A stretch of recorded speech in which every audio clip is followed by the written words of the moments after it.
بسم الله الرحمن الرحیم. السلام علیکم. زه یم یاسر شاه او دا وخت تاسو د کنډو نیوز نه ویډیو ګورئ.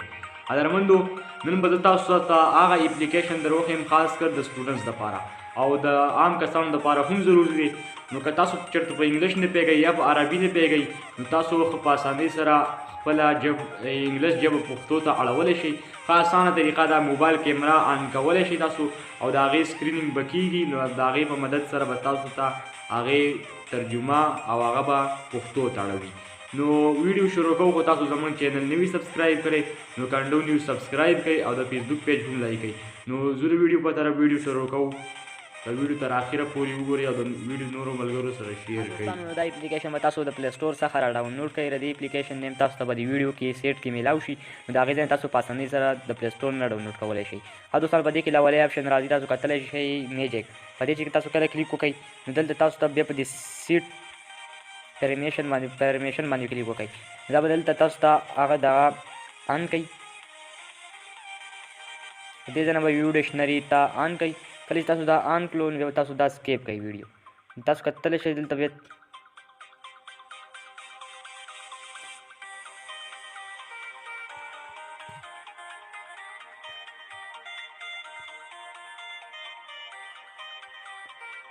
ښه دوستان، تاسو بیا په دې ځای باندې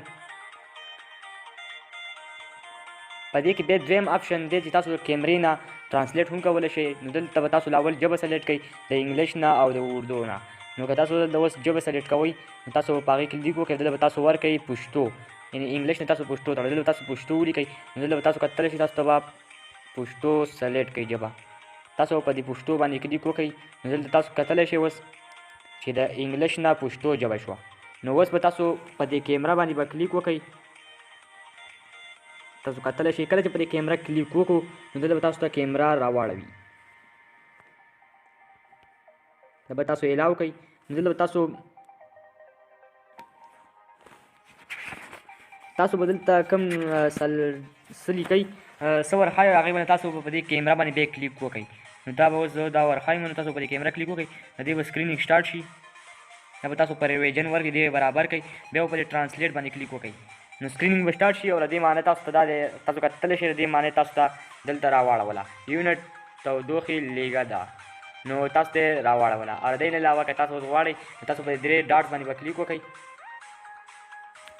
کله هم په دې کلیک وکړو نو دلته به تاسو ته بیا غونډ هغه راواړوي. په انګلیش کې بیا درته ویلی شي. تاسو په دې لوډ سپیکر نشان باندې کلیک کوئ، دا بیا درته وایي